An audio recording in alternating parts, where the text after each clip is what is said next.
아, 아, 예.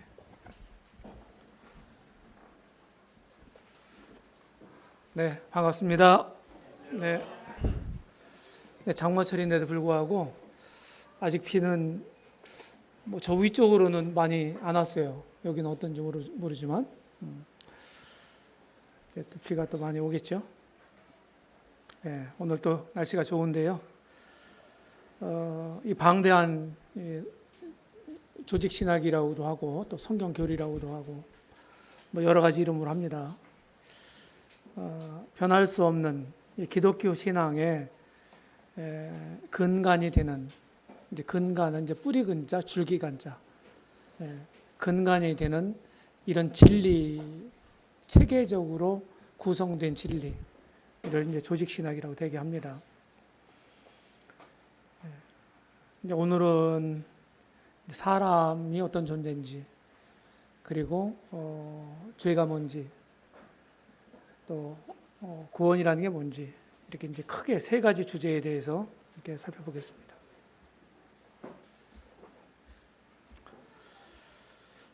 네, 여름철이면 또 뭐 바다를 빼놓을 수 없죠, 그죠? 예. 어디 같아요? 네, 예? 부안. 예, 이게 이제 그 톳입니다, 그죠? 톳. 이런 돌이 있고요. 네. 이게 어디에 있는 건가요? 네? 가보셨어요? 예, 여러분들 뭐 교재에 다 나오니까 마라도 가보신 분? 마라도 세 분? 별로 없죠? 뭐 우리나라 땅이지만 아주 희귀합니다. 저도 딱 한 번 갔다 왔어요. 여기 가서 쓴 시 한 수를 읊어드리겠습니다. 이제 꽤 된 건데요. 열심히 이제 주님을 섬기고 있을 때, 저 같은 경우는 이제 일꾼들도 쉬어야 되는데 이 안식일을 주신 원리가 바로 그런 거거든요. 항상 노는 사람이 그냥 쉰다고 하는 표현을 안 쓰죠. 열심히 일한 사람이 쉬는 거죠. 그죠? 예. 그래서 엿새 동안 열심히 일하고, 한 주간의 마지막 날 잘 쉬어라. 종도 또 가축도 일 시키지 마라. 이제 이게 하나님의 그 말씀입니다. 이 원리가 지금도 계속 이렇게 우리 사회에서 제도적으로 이렇게 자리 잡고 있어요. 근데 이제 대부분 이제 모임의 일꾼들은 쉬고 싶어도 못 쉬는 경우가 많습니다. 예. 이제 서양에서는 만식년이라는 거 이런 걸 많이 이제 얘기를 하고 그러는데 한국의 이렇게 일꾼들 목회자들 특별히 목회자들은 사역자들은 안식년이라는 말을 별로 써보신 분이 없는 것 같습니다. 저도 이제 마찬가지인데 그래서 이제 열심히 일하고 있을 때 몇몇 형제들이 막 등 떠밀어서 한번 제주도라도 한번 몇 바퀴라도 갔다 오세요. 그렇게 해서 이제 가게 됐는데 결혼 기념일 날짜를 이제 잡아서 갔습니다. 지금 이제 가을인데요. 그때 처음으로 갔어요. 거기 가서 어떤 형제님이 안내하는 형제님이 마라도까지 뭐 계획하고 간 건 아닌데 마라도까지 안내를 해주셨어요. 그래서 아마 또 갈 기회가 있을까 그런 생각을 하지만 하여튼 그곳에 가서 결혼 기념일 때는 제가 이제 지금은 거의 해마다 시 한 수를 써서 저희 아내에게 이제 줍니다. 그때도 이제 거기 가서 그 현장에서 썼어요. 마라도 사랑. 태고적 솟아오른 불이 기암 절벽을 이뤘다. 구멍 숭숭난 틈새로 생명이 약동한다. 멀리 수평선 하늘과 바다가 맞닿은 저곳에 찬란한 희망이 내린다. 밝은 햇살 싣고 천지를 봅는다.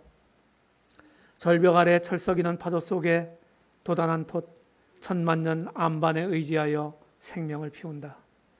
22회 짧고도 긴 세월 속에서 마음 나는 당신과 함께 그날까지 섬겨갈 나라 최남단 마로도에서 은빛 바다를 향한 사랑을 나눈다.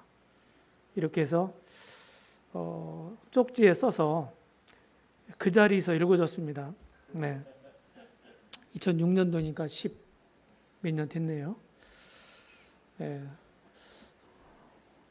그럼 올해가 제가 84년도에 결혼했기 때문에 올해가 35주년인가 그렇게 될 거예요. 네. 좀 된 얘기죠. 네. 우리 사람들이 만들어지기 전에 이것과 더불어서 이제 이 우주의 기원에 대해서 설왕설래를 합니다.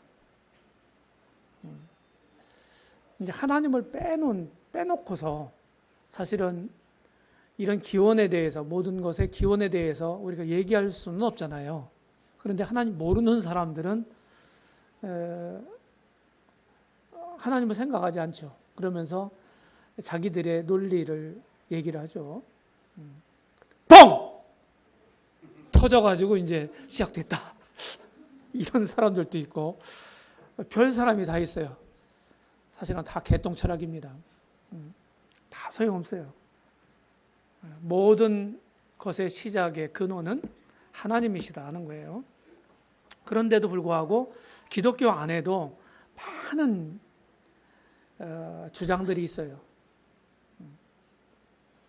여기 이제 창조과학 면에서 계속 이렇게 창조과학 세미나를 하는 우리 형제님도 오시고 그랬는데 이제 이런 면에서 사실은 제가 알기로는 미국의 헨리 모리스라고 하는 이런 과학자가 크리스찬이죠.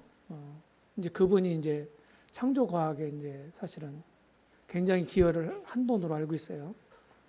모임뿐은 아닌데 복음주의 진영에 있고 이분이 또 세대주의자입니다. 그래서 이제 이분 책이 창세기 연구라고 하는 상하 이 책이 이제 전도출판사에서 번역해서 나왔습니다. 네. 이분은 이제 진화론에 약간 냄새만이라도 나는 것들은 무조건 배격을 합니다. 진화론에 빌미를 줄 수 있다고 하는 이런 그 논리 때문이죠. 그래서 이런 면에서 상당히 기여를 했고 지금은 이제 사실은 기독교 안에도 이 진화론적인 교육을 우리가 많이 이제 쭉 받아왔기 때문에 학교에서 받아왔기 때문에 그런 어떤 약간 그런 것들을 포함하는 그런 개념들을 포함하는 이런 얘기들도 이제 하기도 하고 그래요. 기독교 안에도 우리가 이제 뭐 이거다, 이건 절대적이다 이렇게 말할 수는 없을 것 같습니다. 왜냐하면 우리가 이해하는 면에 대해서 한계가 있고 또 성경이 그것을 분명하게 말하고 있지 않기 때문에 성경의 전체적인 가르침에 모순되지 않는 범위 내에서 우리가 말할 수 있겠다 하는 생각을 갖습니다. 저도 이제 이 부분에 대해서 창세기 이제 뭐 1장 1절, 2절 그리고 3절서부터 이제 28절까지 있는 7일 동안의 하나님의 대창조의 역사 이제 이런 점에 대해서 이제 하나님 말씀을 다루는 사람으로서 내 분별을 가지고 있어야 되겠다는 생각이 들었어요. 어느 때인가. 그래서 이제 여러 참고 서적들을 참고를 하고 제가 의문을 던져놓고 질문을 던져놓고 거기에 대한 답을 이렇게 하면서 제가 내린 결론이 있습니다. CTI에서도 이제 이런 얘기를 하는데 이런 부분에 대해서 명확하게 성경에서 명확하게 얘기하고 있지 않은 이런 부분에 대해서는 자기 분별을 제시할 수 있겠다. 근데 주장하지는 마라. 제가 이런 얘기를 합니다. 나는 이러이러한 성경적인 이유 때문에 나는 이렇게 분별한다. 이렇게 할 수 있어야 되겠다 하는 얘기를 하곤 합니다. 하나님이 천지를 창조하셨다고 말씀하고 있죠. 모든 만물의 원인은 하나님이십니다. 그리고 그분을 위해서 만들어졌죠. 제가 이제 그 천사들도 지난 시간에 우리가 배웠는데요. 공부했는데 천사들의 존재를 성경은 명확하게 말하고 있고 이 천사들도 하나님의 피조물이라고 하는 데에 대해서는 이견이 없습니다. 그런데 이 존재를 언제 하나님 만드셨나? 여기에 대해서 성경이 침묵하고 있다고 말씀드렸잖아요. 그 다음에 이제 천사의 세계에서 타락이 일어났다. 이렇게 얘기를 하고 있는데 그게 언제냐 하는 거예요.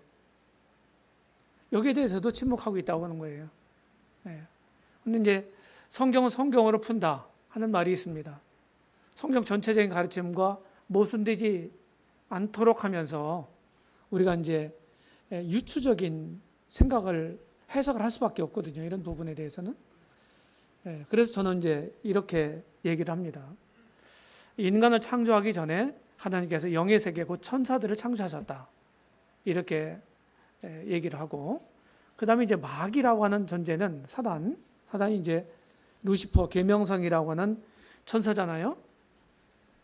그래서 원래 하나님께로부터 지구를 포함하는 일정한 영역을 다스리는 큰 권세를 위임받은 천사다. 이렇게 봅니다. 이 견해는 에릭 사워 형제님 견해입니다.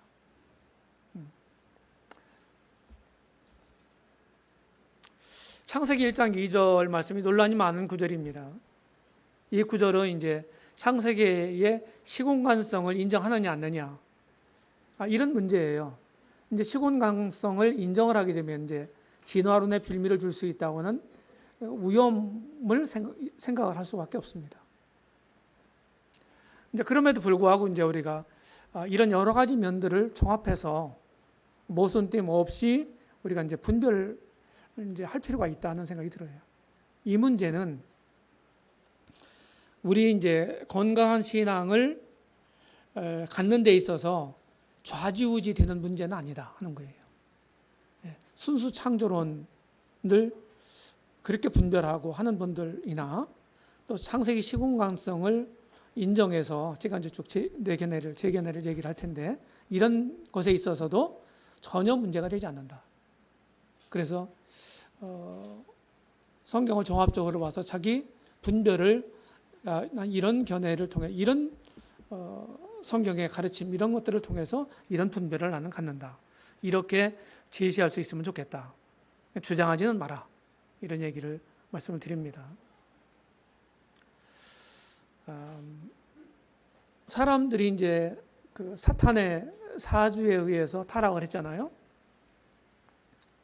그래서 이제 사실은 인간이 타락한 이후에 인간들이 살고 있는 이 지구에 많은 지구의 환경에도 많은 타격이 가해졌다는 사실을 우리는 알게 됩니다. 가시 덤풀고 엉겅퀴를 낼 거다. 이런 얘기. 이런 질문들을 할 수 있잖아요. 사람을 해롭게 하는 것들이 존재하잖아요. 이 자연 세계에는. 이 자연이라는 말조차도 이런 단어조차도 싫어하는 분들이 있어요. 자연이 아니라 천연이다. 이 말이 더 맞다. 무슨 의미인지 제가 압니다. 그러니까 하나님으로부터 다 비롯됐다고 하는 거죠. 그래서 이제 인간 타락 이후에 인간에 대한 구속을 경륜하셨죠. 계획하셨어요. 왜 그렇게 하셨느냐 하는 거예요. 이런 문제들. 그래서 인간 창조하신 원래 목적이 있을 거 아니겠습니까? 타락 후에는 그 목적을 달성하실 수가 없게 됐어요. 그래서 하나님은 인간들에게 인간사의 구속의 계획을 하시고 구속이라고 하는 방편을 통해서 타락해서 하나님의 원래 목적을 이룰 수 없게 된 우리 사람들을 회복하셔서 우리 사람을 통해서 원래 인간을 창조하신 목적을 궁극적으로 달성하기를 원하신다. 이렇게 말씀을 드릴 수 있겠습니다. 그래서 인간 타락 이후에 이 지구에도 이제 타격이 가해졌고 그리고 사단에 의해서 그리고 이제 그 사단의 그 영향력은 아직도 이 지구상에 미치고 있잖아요. 사탄에 대한 명칭이 여러 가지가 있는데 공중의 권세 잡은 자라는 표현도 있고 또 이 세상 임금이라는 표현도 있고 임금, 왕이란 뜻이잖아요. 그리고 이 세상 신이라고 하는 표현도 있어요. 네. 그러면 그게 언제부터인가 이거예요. 언제부터 그런 막강한 권세를 사탄이 갖게 됐는가? 제가 이제 복음주의자들, 이제 세대주의자들 아닙니다.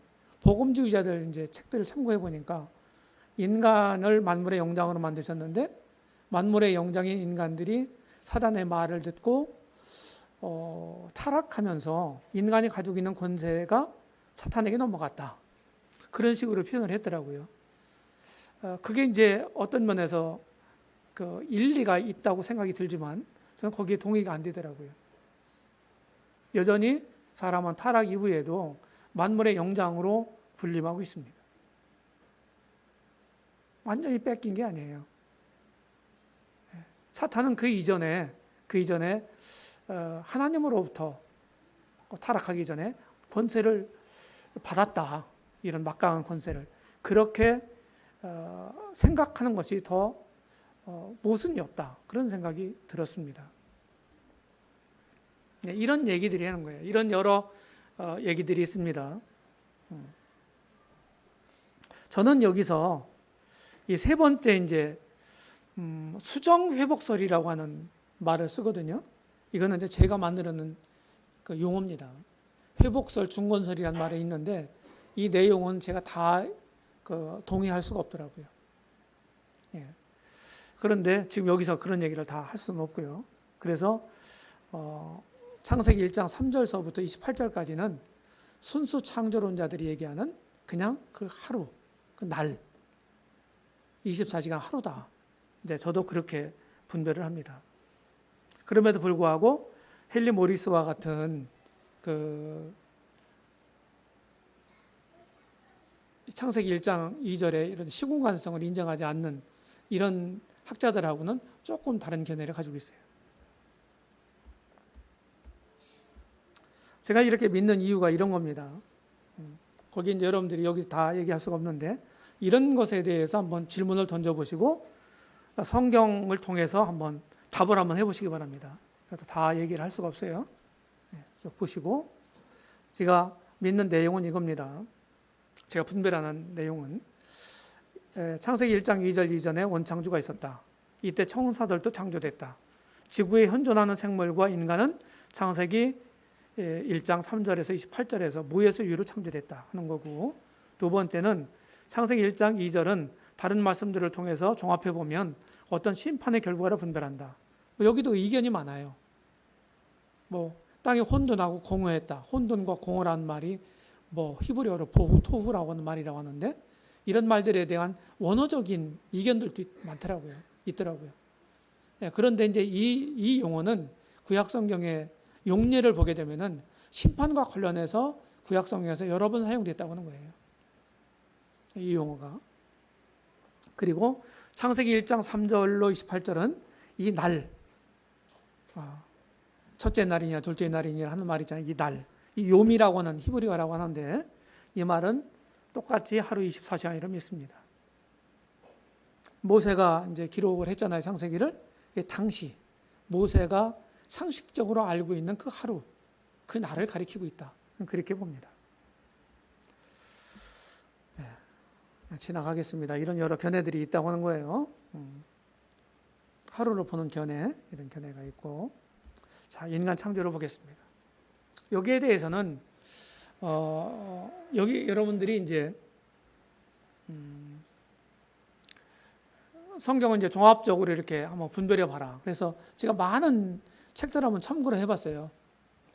그런데 특별히 한마디 제가 덧붙이고 싶은 거는 모임의 형제님들, 세대주의자들은 창세기 시공간성을 대개 인정하더라 하는 거예요. 참고하시기 바랍니다.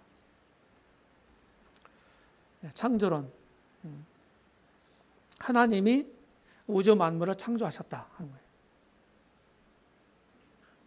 여기에 대해서는 여러분들이 뭐 잘 알고 계시죠? 예. 성경은 이렇게 말하고 있고, 인간을 하나님의 형상대로 만들으셨다. 저는 이제 인간론과 관련해서 이게 굉장히 중요한 포인트다. 인간에 대한 교리 중에서 하나님 형상대로 본래 지어졌다 하는 거하고, 하나님 영광을 위해서 지어졌다고 하는 거, 목적. 그리고 인간 창조의 설계도, 그리고 목적, 그리고 인간의 타락과 그 죄의 유전. 이것이 인간에 대한, 사람에 대한 성경의 가르침에서 가장 핵심적인 포인트다. 그렇게 봅니다. 하나님 형상대로 지어졌다는 거예요. 피조라고 하는 말은 조물이라고 하는, 조물주, 피조물, 이 반대말입니다. 서로 상의어예요. 하나님 형상대로 피조된 인간이라는 거예요. 그러니까 이런 여러 가지 의미로 얘기를 할 수 있어요. 인간은 특별한 존재입니다. 짐승들하고는 차원이 다른 존재예요. 차원이 다르다. 하나님 형상대로 지어졌다고 하는 게 굉장히 중요하다는 거예요. 그래서 특별히 이제 한국 같은 경우에는 우리나라 이제 저기 고구려, 백제, 신라 삼국 시대 때 불교가 중국으로부터 이제 전래됐다. 이렇게 이제 우리가 사회 시간에 배웠죠. 예. 그래서 불교 문화가 엄청나게 오래됐습니다. 요새 보니까 좋은 자리는 다 절이 있더라고요. 네, 좋은 자리는. 그게 이제 기득권이에요, 사실은. 그런데 불교만 보더라도 불교는 사람이 다른 동물들하고 다르지 않다. 그냥 쌤쌤으로 봅니다. 동등하게. 그래서 불교의 논리는 모든 생물은 다 소중하다. 이게 맞는 말 같잖아요. 우리도 거부할 이유도 없죠, 그죠? 그런데 이제 뭐 화랑도 세속오계를 보게 되면은 살색유택이라는 것도 있어요. 죽이되 뭐 가려서 죽여라는 거예요. 가려서. 그리고 이제 뭐 부처님 오신 날 그래가지고 그때는 이제 막 물고기 같들을 또 이렇게 방생하는 그런 이벤트도 하잖아요, 그죠? 그런 게 이제 생명 존중을 나타낸다 이렇게 표면적으로는 얘기를 하는데 이 불교 자체의 교리가 그래서 그런 거예요. 불교는 윤회설 얘기하잖아요. 돌고 돈다 이 말이에요. 그러니까 사람답게 살아야 다음 세상, 돌아오는 세상에도 사람으로 태어날 수 있다는 거예요. 개처럼 살면 개로 태어날 수 있다고 하는 거예요. 무슨 얘기인지 아시죠? 이게 불교 교리예요. 그러니까 잘 살아야 되죠. 그렇죠? 우리가 불교 교리를 따라서가 아니라 성경에서 가르치는 대로 사람은 짐승들하고 다른 존재예요. 차원이 달라요. 하나님과 소통할 수 있는 존재는요, 하나님이 지으신 피조물 중에 천사들하고 인간밖에 없습니다.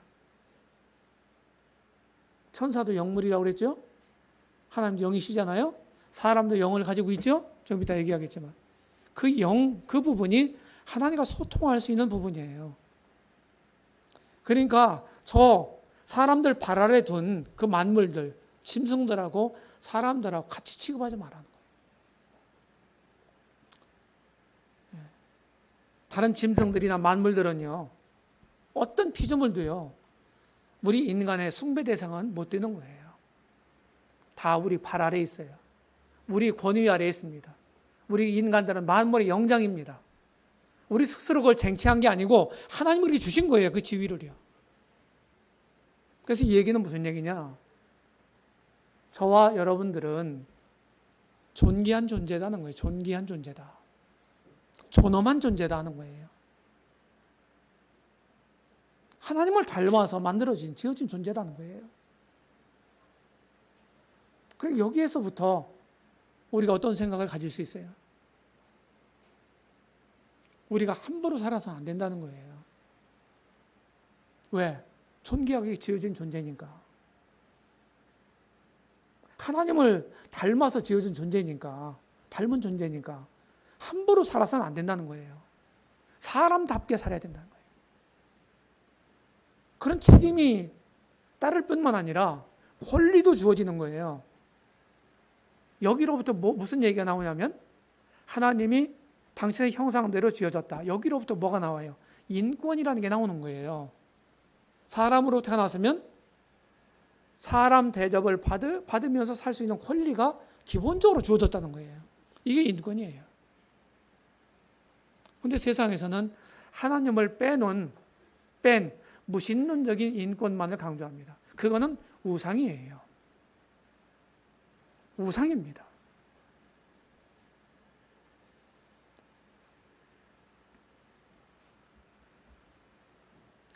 예, 중요하고 우리가 타락 이후에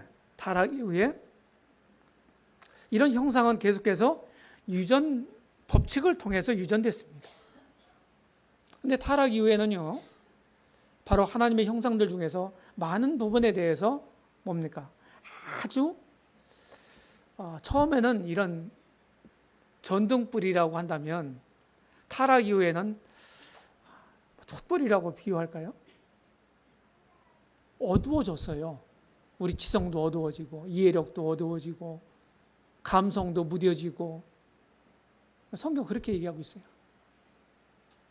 그래서 하나님 형상대로 지어진 그 형상에도 타격이 가해졌고 없어진 건 아닌데 그런데 가장 큰 타격이 주어진 게 뭐냐? 무죄적 형상이에요. 죄 없이 만드셨거든요. 그런데 우리 인간들은 타락 이후에 바로 그 부분에 대해 그 형상에 대해서 치명타가 가해졌고 그리고 그 이후로 자자손손 우리는 죄를 유전받으며 태어나게 됐다고 하는 거예요. 자, 사람은 삼종적인 존재입니다.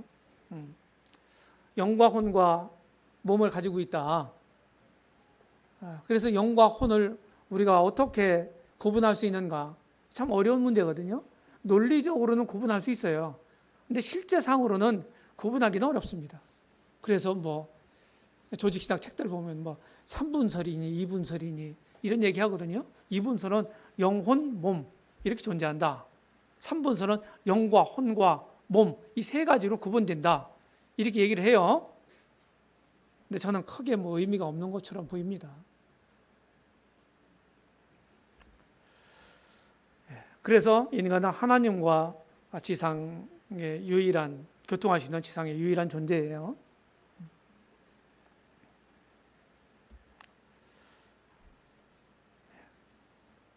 자, 몸은 외계를 의식합니다. 그 생명체 중에서 생명체에는 식물과 동물이 있죠. 그러니까 동물 중에는 또 하등동물, 또 고등동물 있죠. 고등동물에는 또 뭐가 있습니까? 일반 짐승들하고 우리 사람이 있죠. 이렇게 차별화가 되죠. 대개 우리가 생물 시간에 이런 분류를 배웠습니다. 그런데 이제 생명체 중에서 식물은 몸만 가지고 있다. 이렇게 말씀을 드릴 수 있겠고, 이 몸은 외계를 의식하는 겁니다. 그 다음에 혼은 자아를 의식하는 부분이다. 이거는 이제 동물들도 혼을 가지고 있어요. 그래서 이제 혼 안에는 뭐가 있어요? 여기에 본능이 들어있고 또 감정도 들어있는 거예요. 감성. 동물들도 기뻐할 줄 알고 화낼 줄도 알고 그러잖아요.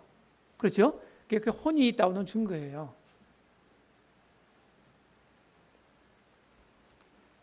강아지들이 그러지 않습니까? 주인이 밖에 나갔다 돌아오면 이제 반갑다고 멍멍멍 하잖아요. 꼬리치면서. 그래서 동물들은 몸과 혼을 가지고 있다. 그러니까 이중적 존재다. 근데 사람들은 동물들과 달리 영도 더 가지고 있다.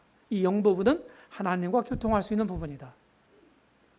근데 우리가 이제 나중에 구원론에 또 얘기하겠지만은 에베소 2장 1절에 보게 되면은 죄와 허물로 죽은 너희를 살리셨도다 그랬잖아요.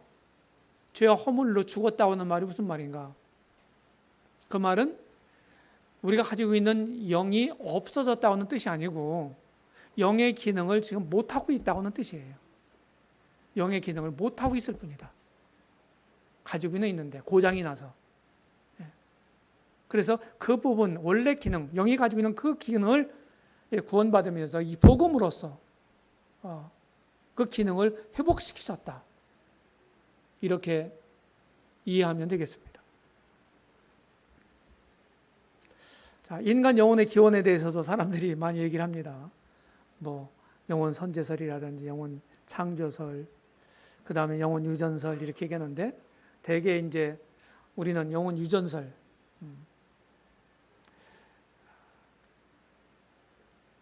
아담과 하와가 그 자식을 낳으면서 하나님 형상대로 지어진 그 자식들을 낳았어요. 이와 마찬가지로 우리가 이제 하나님의 섭리에 의해서 생육하고 번성하라 하나님이 이렇게 말씀하셨잖아요. 이 생육의 법칙을 주셨는데 모든 생물에게, 사람에게도 마찬가지죠. 여기에 사람은 또 영을 가지고 있는 존재니까 이 영이 언제 생기냐 이런 거 성경에 이렇게 명시가 되어 있지 않잖아요. 이런 여러 가지 설들이 있어요. 그런데 하나님의 그런 생육 번식 법칙에 의해서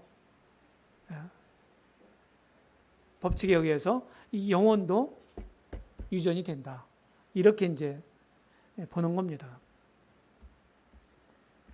사람들의 고난을 제가 이제 세 가지로 요약을 해봤습니다. 사람을 만들어 놓으시고 창세기 1장 28절에 보게 되면 생육하고 번성하여 땅에 충만하라 그랬어요. 모든 이 생물들을 만들어 놓으시고 다 그러셨죠. 사람도 마찬가지입니다. 그래서 우리가 그런 하나님이 주신 이런 분복을 따라서 자식들을 낳고 살아가는 거예요. 종족을 번식하고 보존하게 되는 것입니다. 두 번째는 이제 가장 마지막 부분에서 모든 생물을 다스려라. 이렇게 말씀하셨거든요. 다스린다고 하는 말은 다른 말로 바꾸면 통치하라는 뜻이에요. 통치하라. 그래서 에릭사우 형제님이 이제 그분이 아주 탁월한 성경 교사셨는데 독일에 이제 그 비데니스트라고 하는 그 성경 학교가 있어요. 제가 이제 몇 년도입니까? 20년 됐네요. 99년도 8월 달에 제가 독일을 가봤어요. 거기도 가봤습니다. 이제 모임에서 세운 성경학교인데, 성경대학인데, 원래 2차 세계대전 전범 국가잖아요, 독일이. 2차 세계대전이 일어나기 전에 베를린에서부터 시작됐어요. 거기서 모임 형제님이 이제 시작했는데, 퀼러라고 하는 형제님, 그 다음에 2대 그 악장이 반즈라고 하는 형제님, 그 다음에 3대 악장이 이제 에릭 사워인데, 에릭 사워에게 이제 2차 세계대전이 그 패전을 했잖아요, 독일이. 굉장히 어렵겠죠. 패전했으니까.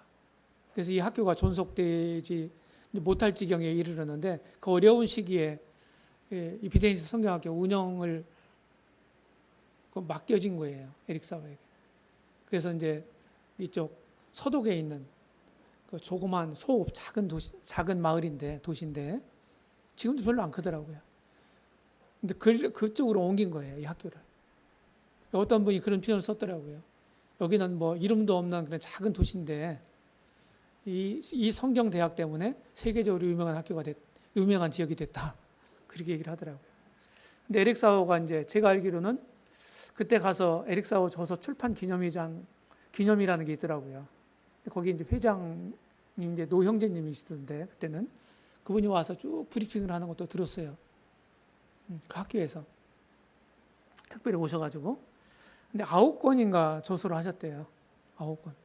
근데 한국어로 우리말로 여러 권이 번역이 됐습니다. 제가 알기로는 한 6권 정도 있는 걸로 알고 있어요. 근데 그 중에 그 뭐 여러분들이 잘 알고 있는 뭐 세계 구속의 여명이라든지 십자가의 승리라든지 영혼에서 영혼부터라든지 이런 책들은 잘 알고 계시죠.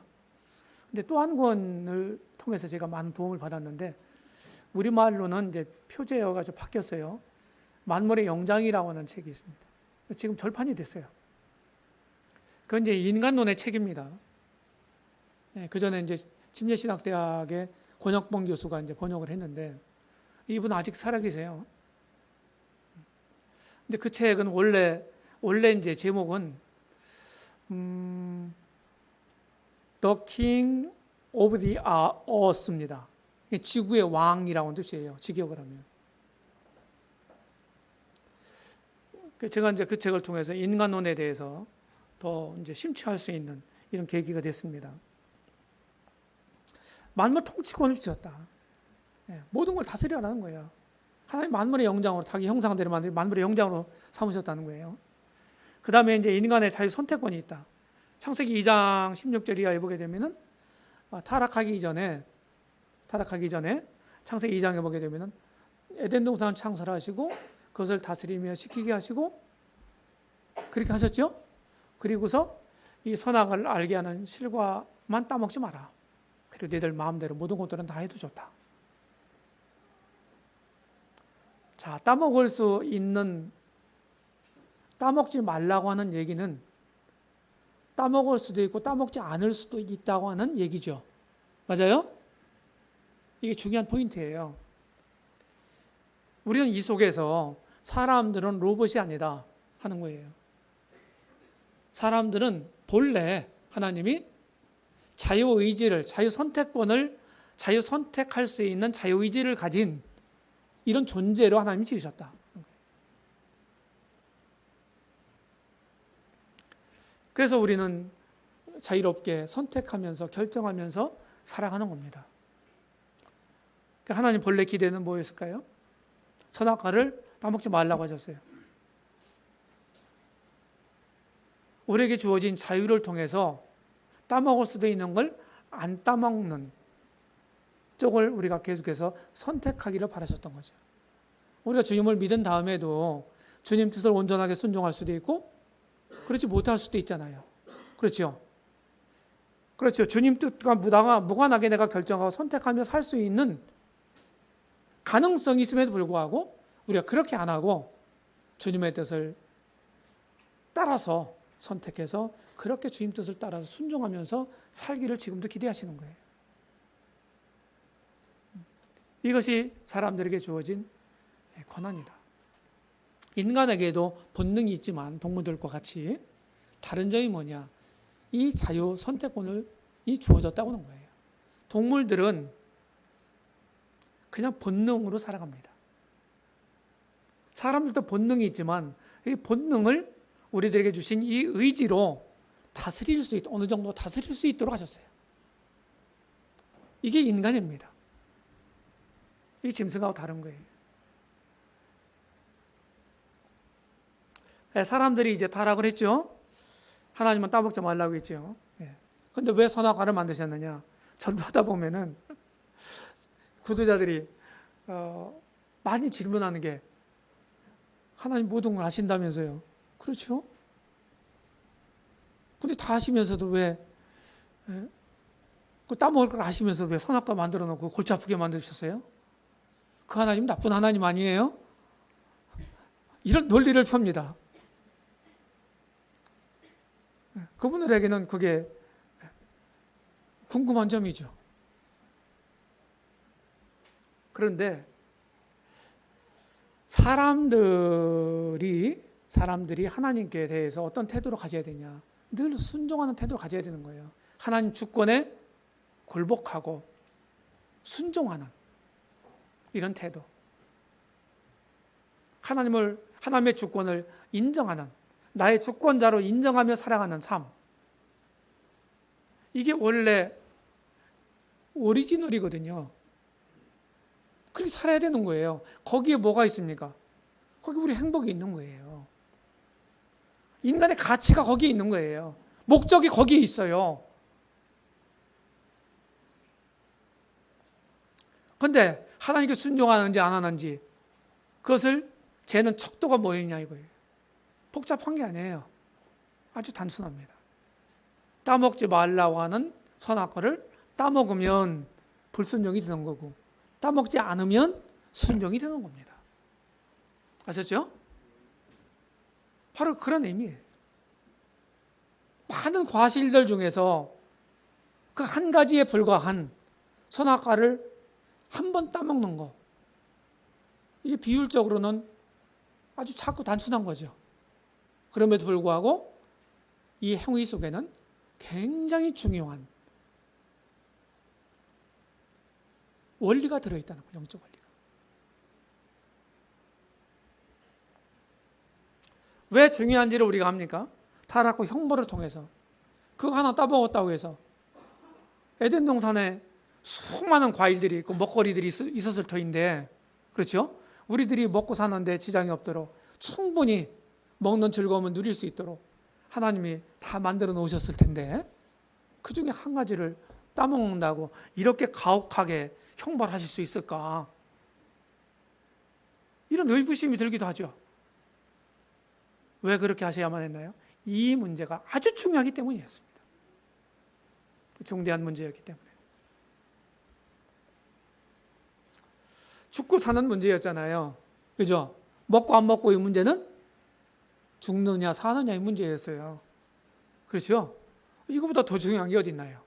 더 중대한 게 어디 있어요? 죽고 사는 문제라고 한다면. 그래서 선악과 하나를 따먹었다는 얘기는, 우리는 복음 전할 때요, 그냥 하나님 말씀에 그냥 불순종했다, 이런 식의 표현을 종종 해왔습니다. 저는 복음을 쭉 전하다 보니까 그 말이 너무 그냥 힘없는 얘기 같아요. 마음에 안 들었어요. 불순종이라고 표현할 수 있어요. 잘못된 게 아니에요. 근데 제가 마음에 안 들더라는 거예요. 근데 그게 곧 뭐냐? 하나님을 반역했다는 얘기거든요. 하나님을 순종해야 될 인간이 사단의 말을 듣고 사단을 추종했다는 얘기예요. 하나님을 주권자로 인정하면서 살아야 되는 인간이 이제 마귀를 따라서 살겠노라고 결정한 거예요. 선악과를 따먹은 이래로 우리 인간은 마귀에게 속해 있다고 성경은 아주 명백하게 말씀하고 있어요. 마귀에게 속한 자가 된 거예요. 하나님을 반항한 것입니다. 영적으로 쿠데타를 일으킨 거예요.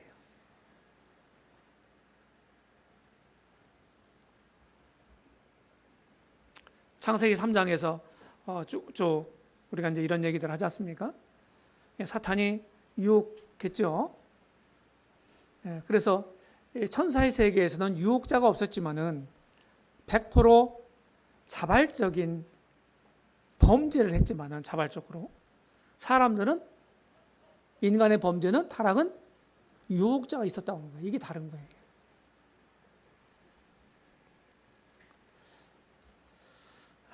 그래서 하와는 먹음직도 하고 보암직도 하고 지혜롭게 할 만큼 탐스럽게 보였잖아요. 사탄의 유혹을 듣고 그걸, 선악과를 바라보니까. 그거 따먹었지 않습니까? 단순히 그냥 식탐이 너무 많아서 따먹은 게 아니라고 하는 거예요.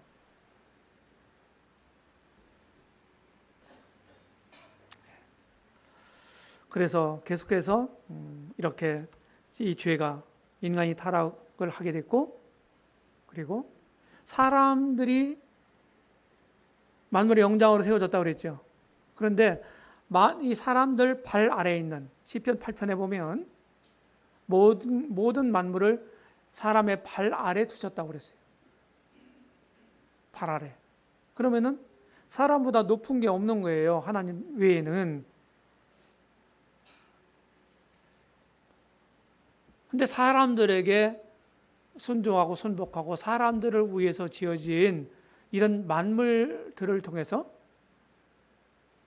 사람들이 하나님께 반항하고 하나님을 반역하는 수단이 됐다. 바로 선악과라는 식물을 통해서, 그게 매개체죠. 그리고 유혹자는 뱀이라고 하는 동물을 통해서. 그렇죠?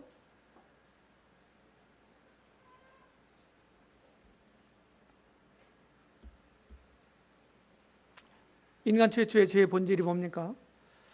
하와가 하나님의 선하심을 불신했습니다.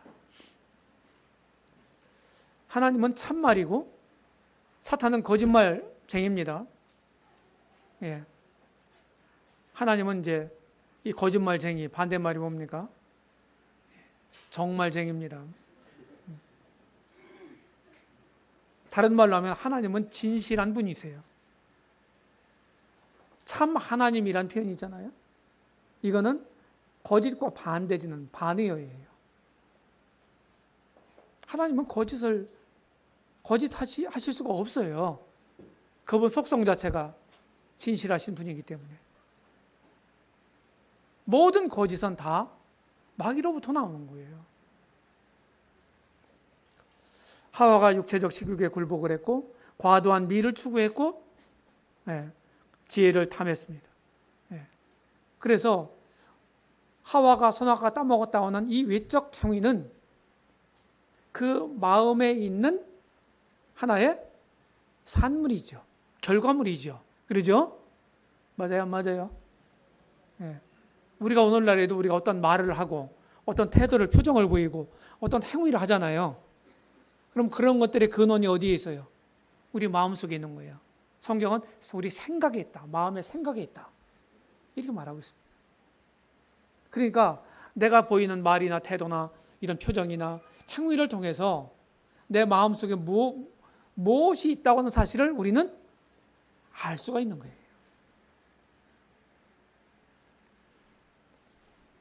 바로 그게 죄입니다. 루시퍼라고 하는 이 천사의 마음속에 생각이 있잖아요. 내가 지극히 높은 보좌에 계신 하나님과 비기리라. 지극히 높은 이와 내가 비기리라. 마음에 이르기를 그랬잖아요. 마음에서부터 죄는 시작되는 겁니다. 그래서 타락의 즉각적인 이 결과를 보시면 하나님과 이 사람들 사이의 관계에 영향이 미쳐집니다. 이 죄는요, 관계에 문제를 일으킵니다. 관계에. 하나님 앞에서 우리가 죄를 지으면 하나님과의 관계에 문제가 돼요. 또 사람들과의 관계에서 죄를 짓게 되면 그 사람과 또 문제가 되는 겁니다. 맞아요? 안 맞아요? 관계를 파괴시키는 거예요, 죄가.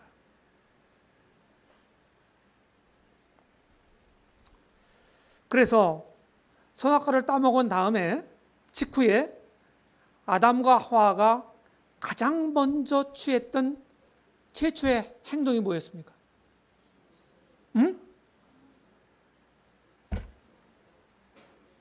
무화과 나무로 치마를 한 거예요. 그렇죠? 이게 무슨 얘기냐면은 자기 스스로 죄를 지은 것에 대해서 부끄러움을 느꼈다는 거거든요. 부끄러움. 하나님 앞에서 죄책을 가지게 됐다는 얘기예요. 뿐만 아니라 거기서 우리가 조금 더 생각할 거는 최초의 타락한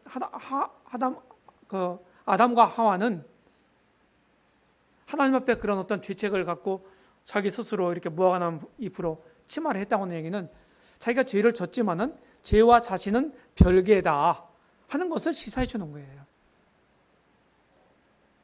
이런 데에서 우리는 이런 표현도 씁니다. 죄는 미워하되 죄인은 사랑해라. 참 상당히 좀 뭐라고 할까요? 모순되는 것 같은 그런 표현이지만 사실 그래야 되잖아요. 아담의 성품에 영향을 미치게 됐고 죄를 짓게 되면요. 어떻게 돼요? 부끄러움을 즉각적으로 갖게 되고 그리고 본인은 더럽다. 그리고 공포심, 두려움 이런 것들을 갖는단 말이에요. 마음속에서부터.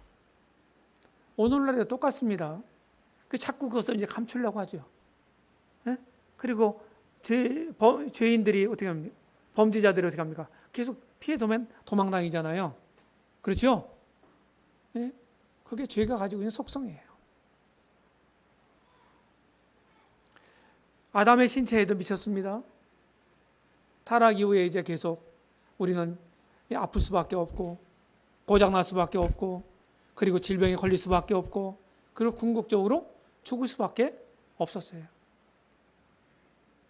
아마도 타락하지 않았다면 하나님 말씀을 그대로 계속 순종했다면 우리 인간 사회에는 약한 게 없었을 것이고 질병도 없었을 것이고 불구도 없었을 것이다. 장애도. 전 그렇게 봅니다. 왜? 하나님이 그런 것들을 허락하신다면 그건 행복한 게 아니잖아요. 그렇죠? 하나님은 우리 행복을 원하세요. 그래서 범죄한 이유는 우리는 우리가 이제 뭐 살 날이 얼마 남았다. 제가 만약에 80까지 산다면은 15년밖에 안 남았더라고요. 네, 생각이 많이 듭니다. 진짜예요. 근데 누가 80까지 보장을 해줘요? 아무도 보장해 주지 않아요. 우리는 언제 죽을지 모르지만 죽는다고 하는 것은 분명합니다. 죽음을 피할 수 있는 아무 사람도 없어요. 그러니까 어느 날인가 우리가 알지 못하는 어느 날 죽을 날이 있을 거 아니에요? 그날을 향해서 우리는 하루하루 소비되어 가는 것입니다. 맞아요? 그러니까 죽어간다고 표현하는 것이 더 맞죠. 너무 절망적인가요?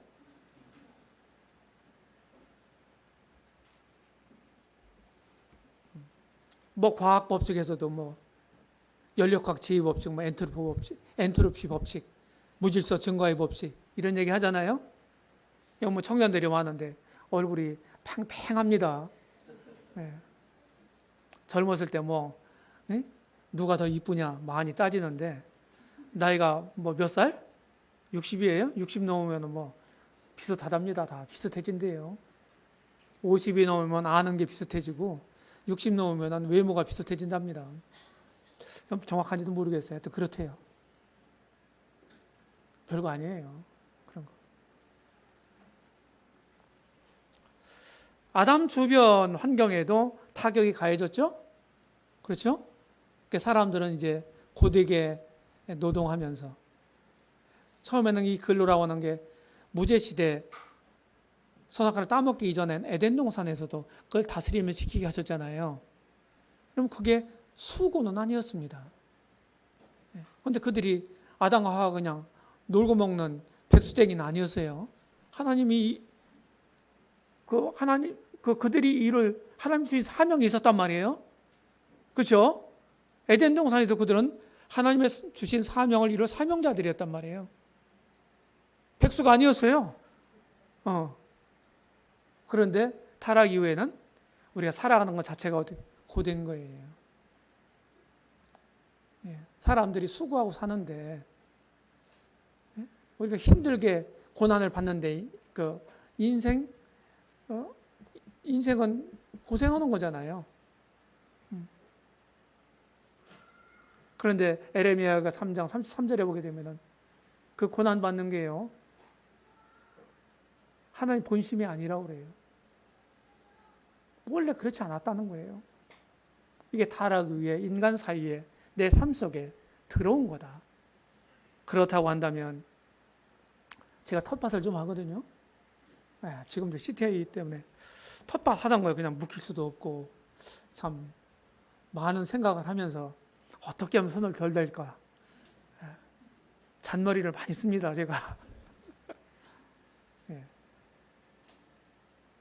그런데 참 이 창세기 3장 말씀이 아주 실감이 나요. 농사를 줘보세요. 잡초와의 전쟁입니다. 잡초와의 전쟁이에요. 가꾸지도 않은데 왜 이리 잘 나는지, 왜 이리 잘 크는지 모르겠어요.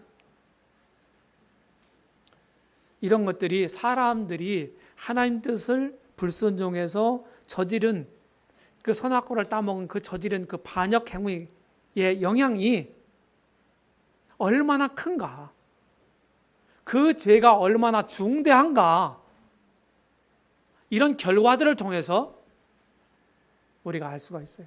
그건 단순한 작은 일이 아니었어요. 죄가 전가됐습니다. 끝내야 되는데 큰일 났습니다. 이게 다음 시간 나와야 되는데 안 나오네요. 예, 죄가 이렇게 전가대가 됐고요. 예, 우리가 유죄된다고 하는 얘기 들었죠? 지나갑니다. 죄책의 이 정도. 사실은 전도할 때는 아담과 하와서부터 쭉 얘기를 합니다.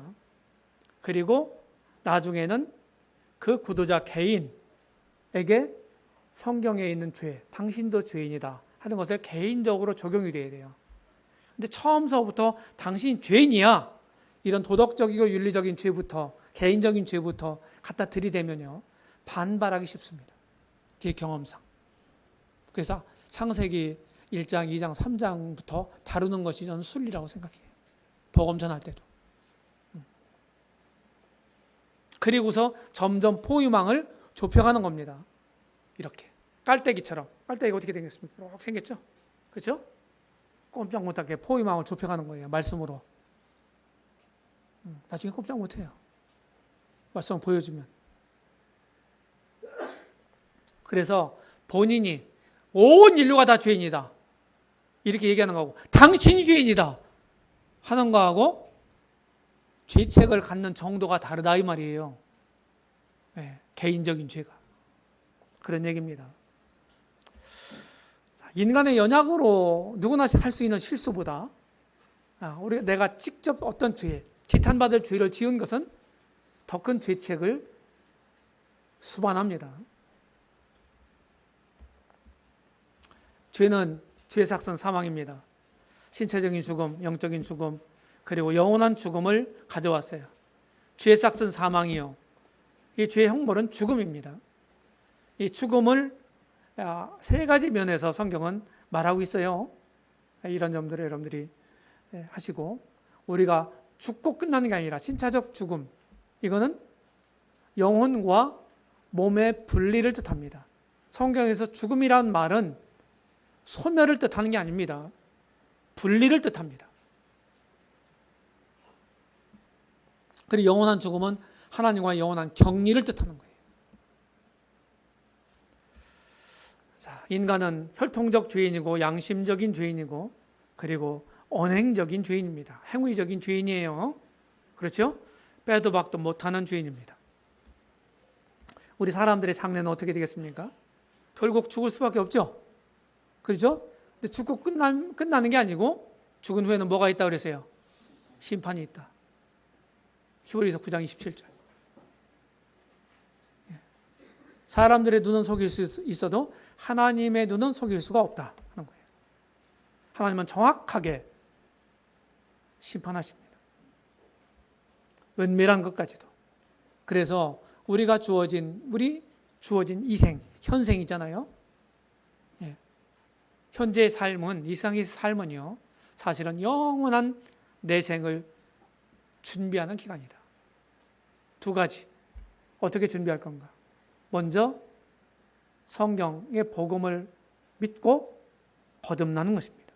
영적 생명을 갖는 거예요. 두 번째, 하나님은 우리에게 뜻하신 그런 선하신 목적을 따라서 살아가는 것입니다. 구원받고. 그게 영원한 세계에서 남는 거예요. 그렇지 않은 것들은 다 영원한 세계에서는 무가치한 것입니다. 이 세상에서 필요한 것들도 그 세상에서는 전혀 고려가 되지 않아요. 그런 게 많아요. 그래서 우리가 어떤 것을 선택하며 살 것인가 할 때는 주님 앞에서 주님이 나에게 회개하실 때, 따지실 때, 뭐 어떤 걸 보실 건가 하는 거예요. 내 외모가 얼마나 이쁘냐 따지시겠어요? 내 학벌이 어디까지 나오는지 따지시겠어요? 아니요. 이 세상에 살아갈 때는 필요한 것일지라도 영원한 세계에서는 필요 없는 것들이 있어요. 우리가 그런 것에 대해서 목매일 필요가 없습니다.